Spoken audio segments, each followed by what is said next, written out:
So, in terms of family centered practices, gaining the trust of parents is the most important step in the relationship. And trust can be the most challenging step for all of us because, as I've said already, there can be differences in beliefs about things like child rearing, healthcare, knowledge of disability, etc. There can be cultural differences, which must be respected and looked into. So you can be informed and not insult them or use poor judgment with an activity or a plan. So, as I've already said, it's important to involve them in the decision making and empower them and let them know that it's an equal partnership. And that can be particularly challenging. Many cultures view the healthcare provider as the authority, but it's essential that we build that relationship, establish that rapport with these individuals. So, what do parents want and what do they appreciate? They want specific, objective information.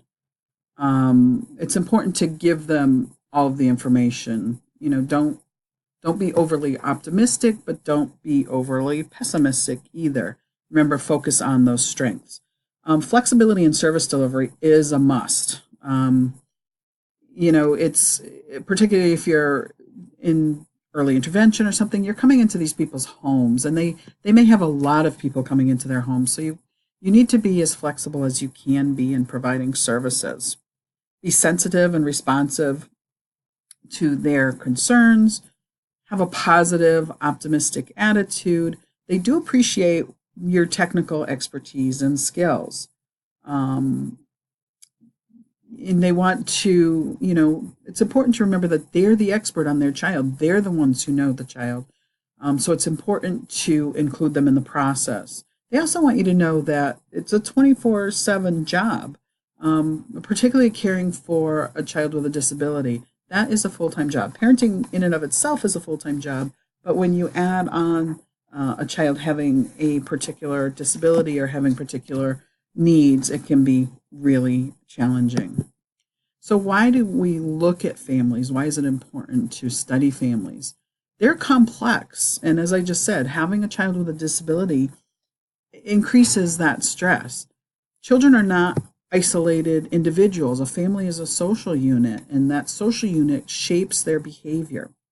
The outcomes are better when you have a good relationship with the therapist and the family, because that therapist can help engage the child in the activities that the family values. So involving all of those family members into the practice, into play, into participation is best practice.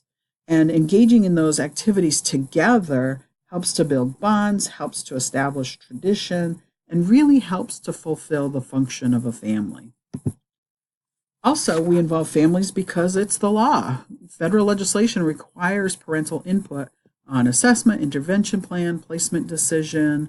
In early intervention programs, we establish things called individualized family service plans. In schools, parents and youth participate in the IEP process. We're going to talk about that in a lot more depth through this course and through the next course, but it is the law to include families in the process. Families are an occupational entity. Individually and together, these family members engage in a variety of activities, and things like cultural identity is passed through your social group, and the family is a social group. Children develop the routine and their lifestyle habits while engaged in this occupational entity, and this is where they acquire the skills necessary for life and become productive members of society. It's important to remember, though, that the family is a dynamic system.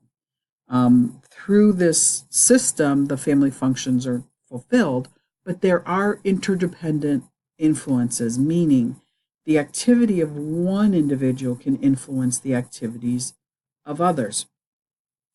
I can use myself right now as an example of how the activity of one can influence the activity of others. So I was fairly independent before I had my foot and ankle surgery, and now I'm a little bit more, I don't want to say dependent, but I need a little bit more assistance than I previously did.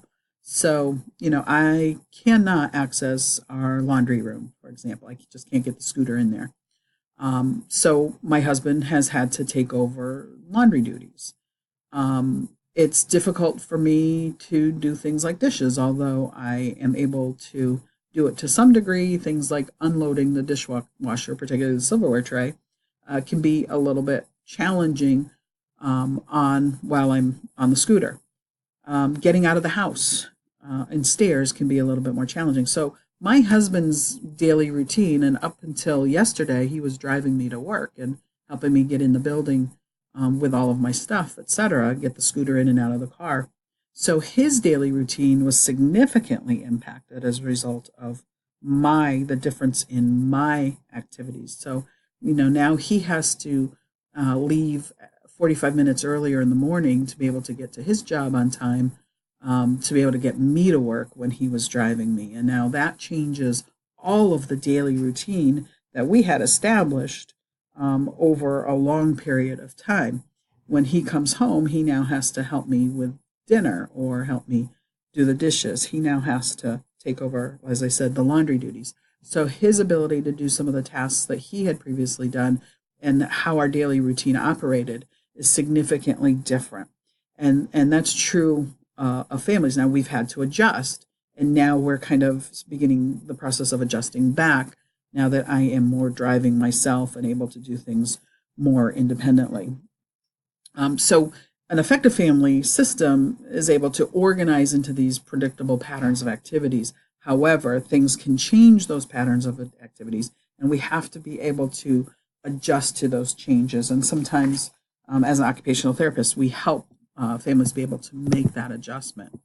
Lots of families, lots of different family structures comprise a family. Family is made up of parents and caregivers. A family is siblings. Family is extended family. You want to consider, again, I'm going to throw culture in here. You want to be able to understand the cultural differences. And many people in many cultures view family differently. Some families in some cultures, you'll see, someone is sick and they go to the hospital, and the entire family goes to the hospital.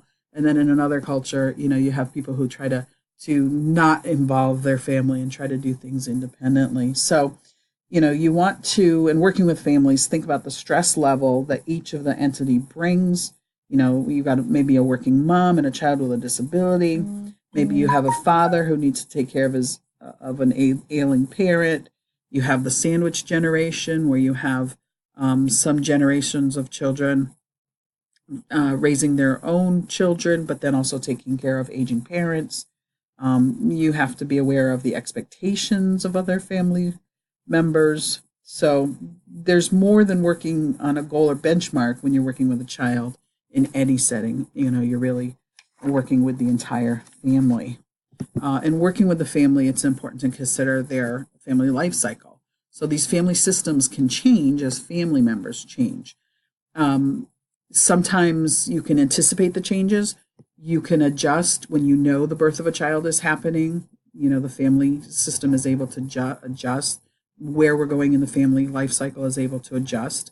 When that child's first day of school is coming, so the family life cycle can adjust. Some things are not anticipated. A parent loses a job, or a job transfer. I can use myself as an example.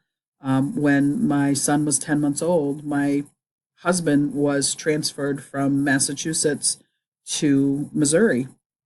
And I'm very close to my family. My husband's family was from Los Angeles, and he didn't really have any family in Massachusetts, but I'm very close to my family. And that job transfer was I'd say somewhat traumatic, because I was a 22-year-old with or at that time maybe 23, because he was 10 months old, with a small child, my first child, and being transferred halfway across the country. So that changed our family cycle dramatically. It changed my parents' family cycle, because although my son wasn't their first grandchild, he was their second grandchild, and now I'm taking him halfway across the country. So that changes your family dynamic, your family life cycle. And your cohesiveness and routine are completely disrupted. I went from having full family support of me as a first time parent with an infant to having no family support or family support at a tremendous distance. So it's important that we recognize that each family is unique and recognize the stress that families experience through each stage of the life cycle, whether it's an anticipated change or an unanticipated change. And finally, the last thing in working with families that we have to consider is their resources, because family resources are often directed primarily to the needs of the child. That's what families do. And over time, that resource allocation can have negative implications.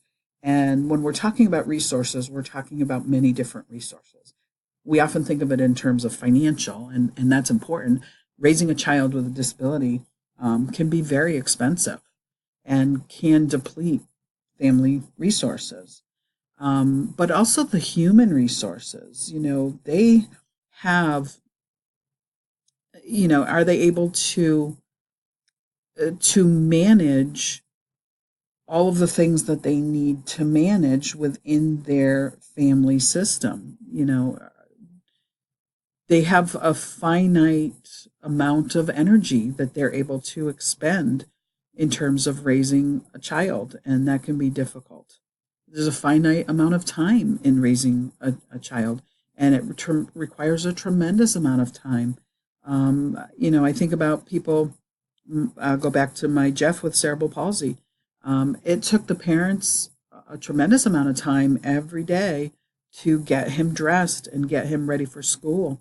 He was probably the cleanest child I've ever worked with, but that's because the parents were able to invest their time resources into managing that.